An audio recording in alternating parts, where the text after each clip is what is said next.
Hola, somos Iglesia, somos Amisadai. Si pudieran escoger qué es lo más importante para ustedes en esta vida, si pudieran pensar en qué es lo que más les importa, ¿qué sería? A lo mejor pensaste en tu hijo o tu hija, a lo mejor en tu papá o en tu mamá, en tu esposo o en tu esposa, o en tu familia. ¿Y qué pensarías ahora si te dijera que tienes que sacrificarlo, que tienes que dar esa vida para poder honrar a Dios? Esto es lo que vivió Abraham cuando Dios le pide que entregue a su hijo Isaac como sacrificio para poder servirle y honrarle a él. Qué difícil debe haber sido para Abraham experimentar esta situación. Debe haber sido muy difícil. No puedo imaginar qué debe haber sentido Abraham cuando Dios le pide eso. Sobre todo porque Dios le había prometido que a través de Isaac él iba a tener su descendencia, iba a poder disfrutar de la familia que él tenía para él. Pero Dios le pide algo diferente. Y esta historia la pueden encontrar en Génesis 22. Si tienen un tiempo hoy, pueden leer este capítulo completo para poder entender mejor la historia y ver lo que la Biblia dice acerca de Abraham y de su hijo. Pero quiero ir contándoles un poco lo que pasó con Abraham. Cuando Dios le pide que entregue a su hijo Isaac, él se levanta muy temprano, dice la palabra.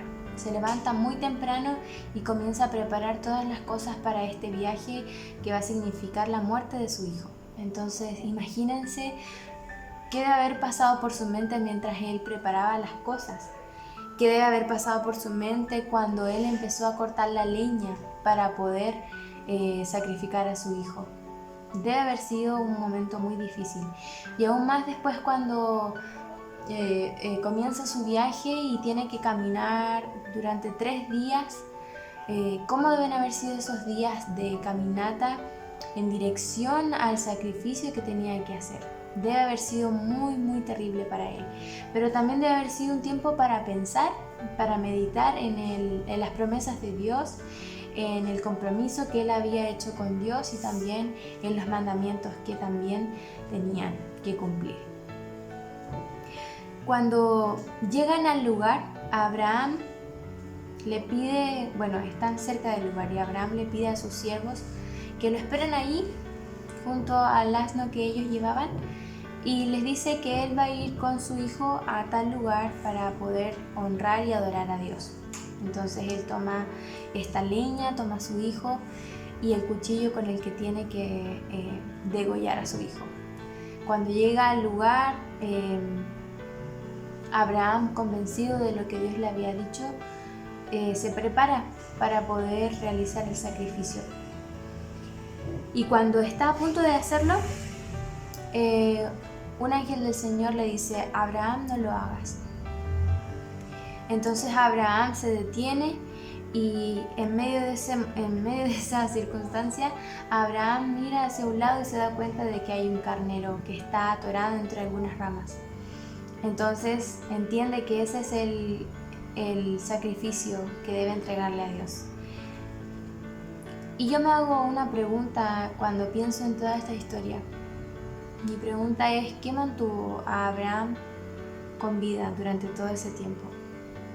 ¿Qué mantuvo a Abraham durante todo ese tiempo de pensar y de querer hacer su propia voluntad? ¿Qué lo debe haber llevado hasta ese punto?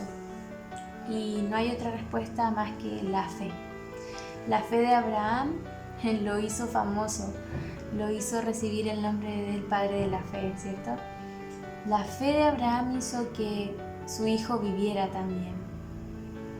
Y quiero invitarles a leer Hebreos 11, del 17 al 19, en donde se habla también y se menciona la fe de Abraham. Dice en la versión NBI: por la fe Abraham, que había recibido las promesas, fue puesto a prueba y ofreció a Isaac su hijo único. A pesar de que Dios le había dicho: tu descendencia se establecerá por medio de Isaac. Consideraba Abraham que Dios tiene poder hasta para resucitar a los muertos, y así, en sentido figurado, recobró a Isaac de entre los muertos. Qué interesante, ¿cierto? Dice la palabra que Abraham tenía tanta fe, era tanta la fe que tenía en Dios, que incluso estando muerto su hijo, Dios iba a tener el poder para resucitarlo. Él iba a hacer lo que fuera necesario para que su hijo pudiera tener vida y pudiera cumplir la promesa de Dios, que le había dicho que él iba a tener su descendencia a través de Isaac. Entonces, cuando vemos esta historia, vemos que Abraham tuvo una transformación, una prueba de fe en esta situación. Y también vemos que cuando termina esta situación, Abraham le pone un nombre a este lugar y le pone el nombre de Jehová proveerá. Y es un nombre que comúnmente conocemos y también en hebreo significa Jehová Jireh, Jehová proveerá. Y cuando pensamos en esta provisión, no solamente nos referimos a una provisión económica, no solamente creemos en este Dios que es capaz de proveer lo que necesitamos económicamente, sino que también creemos en este Dios que provee un sacrificio, provee a un hombre que esté dispuesto a morir por nosotros, un hombre que esté dispuesto a tomar el lugar que nosotros merecíamos, y ese hombre es Jesús. Ese es el Jehová que provee, ese es el Jehová que está atento a nuestras necesidades, no solo físicas, sino que también espirituales. Y yo quiero invitarles a que hagamos nuestra también esta historia y podamos reconocer que necesitamos creerle a Dios, necesitamos tener una vida con propósito y una vida que honre a Dios a través de nuestra fe, para que así podamos vivir una vida plena, no solamente vivir por vivir, sino que vivir una vida conforme al propósito de Dios, conforme a sus promesas y conforme a la fe que hemos depositado en Él. Que Dios les bendiga. Somos Iglesia, somos Amisadai.